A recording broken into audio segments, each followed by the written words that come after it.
Student, welcome to drone academy of defence. आज के लिए मैं एनडीए के पॉइंट ऑफ व्यू से एक बेहतरीन टॉपिक आपके लिए लेके आया हूँ। टॉपिक का नाम आप देख रहे होंगे बोर्ड पे, दैट इज ओशनोग्राफी। इससे एनडीए एग्जाम्स में एक शॉर्ट क्वेश्चन आपको डेफिनेटली मिलने वाला है, तो पूरी वीडियो को ध्यान से देखिएगा और एंड तक बने रहिएगा हमारे साथ वीडियो पे। Okay, oceanography 71% of the area of earth covered by water. जैसे कि आप सभी जानते हो कि पृथ्वी पे लगभग 71% क्या है, पानी है।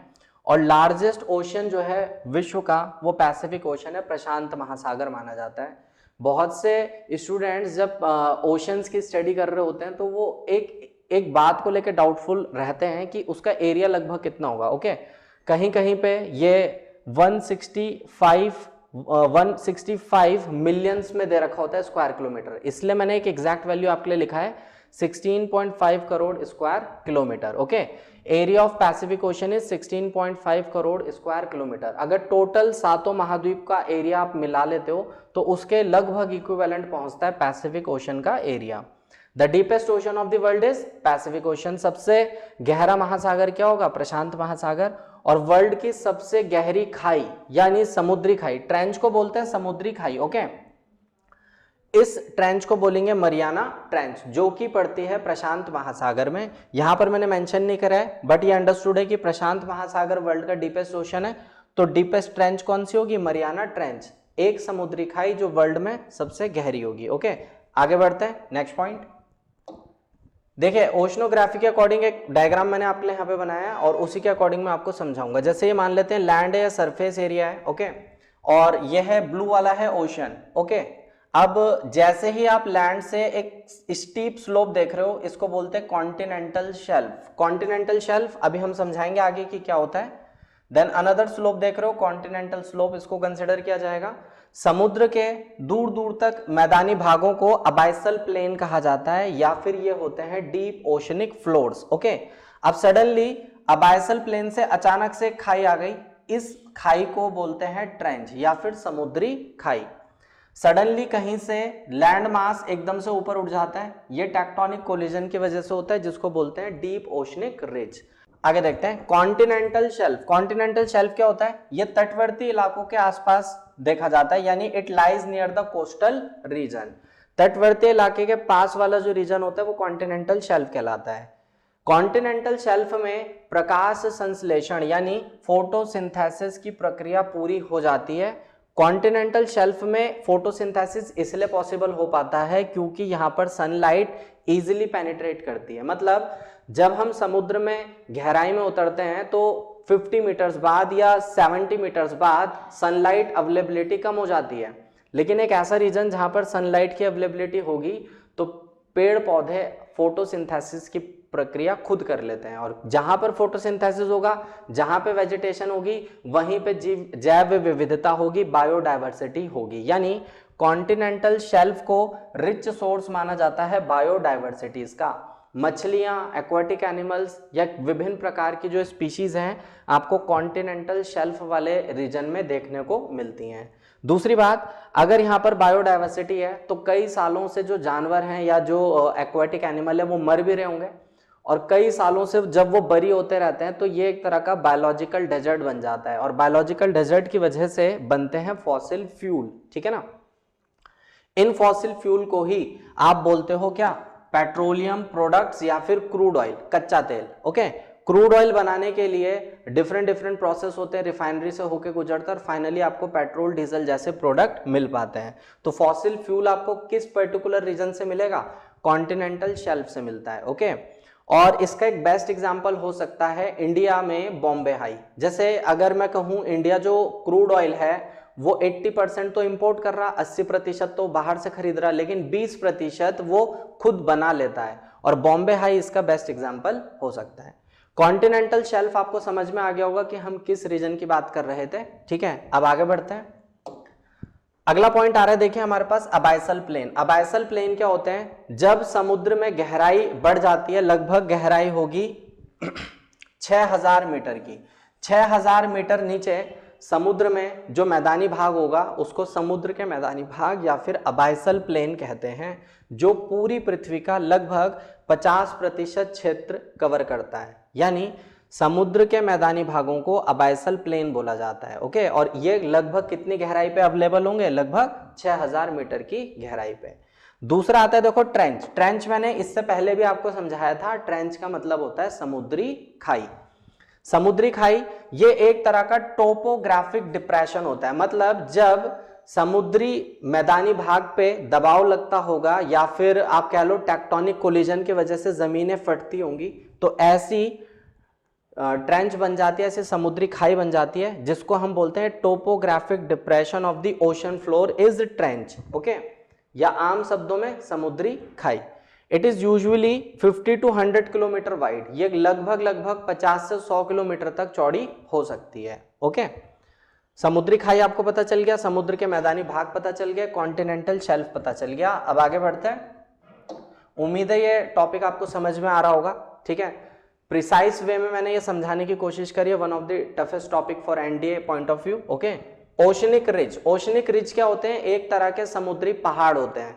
जब भी दो प्लेट्स आपस में टकराती हैं, दो प्लेट्स का मतलब यहां पर हो रहा है देयर आर 7 प्लेट्स। 7 प्लेट में से कोई दो एग्जांपल ले लेते हैं, एक यूरेशियन प्लेट और एक इंडो ऑस्ट्रियन प्लेट। अगर ये आपस में टकराती हैं तो समुद्र के अंदर पहाड़ बन जाते हैं, जिनको बोलते हैं ओशनिक रिज। हमने लिखा भी है, मेंशन करा है, these are the deep ocean mountains formerly known as ridge. It is formed by tectonic collision of the plates. Okay, tectonic collision of the plates. Tectonic plate जब आपस में टकराती हैं तब ये बनता है। ओके, देन यहां पर एक एडिशनल नोट मैंने लिखा है जो कि हम इंट्रोडक्टरी पॉइंट में आपको बताना था मेरे को।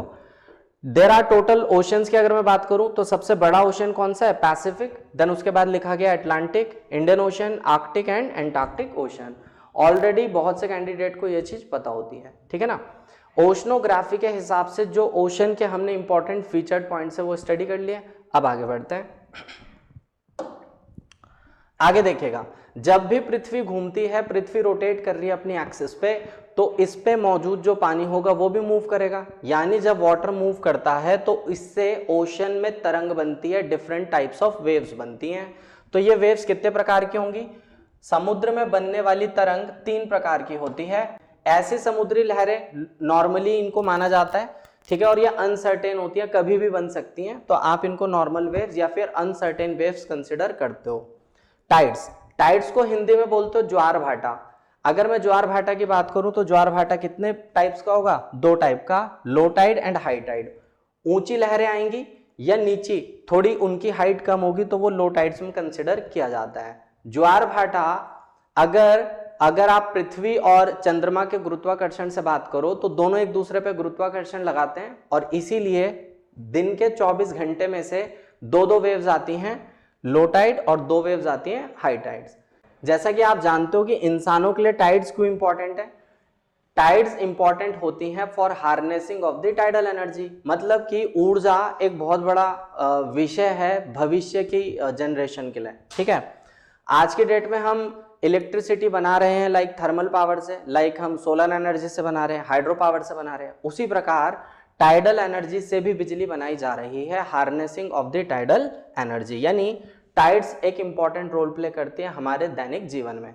नॉट ओनली अस, जो फार्मर्स होते हैं, लाइक जो फिशरमैन से, किसान जो होते हैं फिशरमैन, तो वो लोग मछली पकड़ने के लिए इन्हीं ज्वार भाटा पे निर्भर करते हैं, इन्हीं टाइड्स पे निर्भर करते हैं। एंड फाइनली तीसरे टाइप की वेव्स देखिएगा, दैट इज ओशन करंट। तीसरा होता है ओशन करंट। एनडीए के पॉइंट ऑफ व्यू से शॉर्ट क्वेश्चन इस पे आता है। आपसे पूछा जाता है कि कौन सा ओशन करंट किस ओशन में बन रहा है और वो ओशन करंट किस टाइप का होता है। तो उसके लिए मैंने आपसे जो इंपॉर्टेंट टॉप 10 ओशन करंट्स हैं वो फिल्टर करे हैं, तो हम उनको देखते हैं। आइए देखिएगा। देखिए, ओशन करंट्स में करंट होती है जल की धारा। अब ये जल की धारा या तो गर्म भी हो सकती है या फिर ठंडी भी हो सकती है। अब यहां पर हम कुछ नाम मैंने लिखे हैं, आप वो देख सकते हैं। जैसे कि अलास्का करंट एक गर्म जल की धारा है और बनती है नॉर्थ पैसिफिक ओशन में। ब्राजील करंट वार्म करंट है, गर्म जल की धारा है, बनती है साउथ अटलांटिक ओशन में। क्यूरोशियो करंट वार्म करंट है जो बनता है नॉर्थ पैसिफिक ओशन में। North Atlantic drift warm current है जो बनता है नॉर्थ अटलांटिक ओशन में। हमबोल्ट करंट कोल्ड करंट है यानी ठंडे जल की धारा और साउथ पैसिफिक ओशन में बनती है। अभी आपको समझा देंगे कि वार्म करंट और कोल्ड करंट के मिलने से क्या होगा। ओके, आगे देख लेते हैं। नेक्स्ट हमारे जो अगले 5 हमने फिल्टर करे हैं वो देखते हैं। ये एग्जाम में रिपीट होते रहते हैं और काफी बार ये आ चुके हैं। ओके, लैब्राडोर, लैब्राडोर है कोल्ड करंट, कोल्ड करंट है और नॉर्थ अटलांटिक ओशन में। अब देखो इसको याद रखने का पैटर्न क्या है। जैसे मान लीजिए लैब्राडोर को स्पेशली हम ऐसे समझ सकते हैं, हमारे आसपास डॉग्स की कुछ ब्रीड होती है जिसमें से एक ब्रीड होता है लैब्राडोर। लैब्राडोर गर्म होते हैं, उनकी बॉडी पे बाल होते हैं, इसलिए वो हाँफते हैं ताकि अपनी बॉडी को वो ठंडा रख सकें। यानी लैब्राडोर अगर गर्म है तो खुद को ठंडा रखने के लिए वो क्या करते हैं, हाँफते हैं। उसी प्रकार अगर आपके सामने लैब्राडोर करंट आ जाए तो समझ लो कि वो कैसा करंट है, कोल्ड करंट है। ओके, ठंडे जल की धारा है। ओयाशियो करंट कोल्ड करंट है और नॉर्थ पैसिफिक ओशन में बनता है। गल्फ स्ट्रीम वार्म करंट है, नॉर्थ अटलांटिक ओशन में बनेगा। मानसून, जैसा कि आप जानते हो कि मानसून आता है इंडिया में 1 जून को एंट्री लेता है, और कहां से एंट्री लेता है, साउथ वेस्ट अरब सागर से एंट्री लेता है। तो मानसून करंट वार्म करंट है जो कहां बनना शुरू हो जाता होगा, इंडियन ओशन में। ओके, कैलिफोर्निया करंट यह है कोल्ड करंट और पैसिफिक ओशन में बनता है। अब एक बहुत अहम क्वेश्चन आ रहा है कि करंट जो होते हैं वार्म करंट और कोल्ड करंट, अगर समुद्र में दो जल आपस में मिल जाएं, एक गर्म जल की धारा और एक ठंडे जल की धारा, तो क्या होगा। बहुत बार ये चीज पूछी गई है, ठीक है ना। जब भी वार्म करंट और कोल्ड करंट आपस में मिलते हैं तो बनता है फॉग, यानी सडनली वेदर चेंज हो जाएगा। अगर आप एक नाविक हो और नेविगेट कर रहे हो तो नेविगेशन करने में दिक्कत आएगी। ठीक उसी तरह जब टाइटैनिक जहाज अपनी पहली यात्रा पे निकला होगा 1912 में, तो उसने भी ऐसा ही कोई वेदर, सडन वेदर चेंज देखा, ठीक है ना। कोहरा मतलब ठंडे जल की धारा गर्म जल की धारा जब मिली होंगी तो कोहरा बना होगा। और साथ ही साथ टाइटैनिक डूबने का एक बहुत बड़ा कारण बताया जाता है कि टाइटैनिक जहाज आइसबर्ग से टकरा जाता है। अब आप खुद इमेजिन कीजिए कि आप समुद्र में जहाज चला रहे हो या नेविगेट कर रहे हो और समुद्र में कोहरा बन जाए, तो कोहरा बनने से सामने का रास्ता क्लियर नहीं होगा, और अगर सामने कोई ऐसा आइसबर्ग है तो जल्दी से कैप्टन जहाज नहीं मोड़ पाएगा। और यही एक कारण रहा होगा टाइटैनिक जहाज का पहली यात्रा में डूबने का, ठीक है। तो आज के टॉपिक में हमने जो आपको करंट्स बताए हैं, एक बार इन करंट्स को पढ़िएगा, और मैं आपको एक ज्योग्राफिकल मैप दिखाना चाहूंगा। उस मैप के अकॉर्डिंग आपको ये समझ आएगा कि कौन सा करंट कहां से फ्लो कर सकता है। ओके, ये हमारे पास वर्ल्ड मैप है, आप जैसे कि देख पा रहे हो, और वर्ल्ड मैप में आपको ओशंस भी क्लियर हो रहे होंगे कि पैसिफिक ओशन किस साइड पड़ रहा है, अटलांटिक ओशन किस साइड पड़ रहा है। तो रेड वाले जो एरो हैं, रेड वाले एरो सिंबलाइज कर रहे हैं वार्म करंट को, और ब्लू कलर के जो एरो हैं वो सिंबलाइज करते हैं कोल्ड करंट को। ओके, तो जैसा कि हमने एक एग्जांपल अभी लिया था गल्फ स्ट्रीम, गल्फ स्ट्रीम या गल्फ ऑफ मैक्सिको, मैक्सिको की खाड़ी पे बनता है, और ये एरो आपको जस्टिफाइड कर रहा है गल्फ स्ट्रीम। ओके, अब देखिए जो वार्म करंट है ब्राजील करंट, वो कौन से कॉन्टिनेंट की तरफ से फ्लो कर रहा होगा, कॉन्टिनेंट है साउथ अमेरिकन कॉन्टिनेंट। इस करंट को बोलते हैं warm current, Brazil current. Okay, अब ये देखिएगा लाइक अगर मैं एग्जांपल ले लूं यहाँ पर, पीरू का जो करंट है, ये करंट कहलाता है कोल्ड करंट, पीरू वाला, और पीरू का कोल्ड करंट कहलाएगा दैट इज हमबोल्ट करंट, ठीक है ना। इसी तरह मैंने कुछ एग्जांपल लिए हैं, लाइक ओयाशियो मैंने एक एग्जांपल लिया। ओयाशियो ब्लू कलर से सिंबलाइज हो रहा है और ये जापान की टेरिटरी में फ्लो करता है, जापान और उसके नियर अबाउट। तो हमारे पास जो पैसिफिक ओशन हो जाएगा वो नॉर्थ पैसिफिक ओशन होगा। ओके, तो उम्मीद है आपको ये वार्म करंट और कोल्ड करंट बनने की जो प्रोसेस है वो समझ आई होगी कि ये क्यों बनते हैं।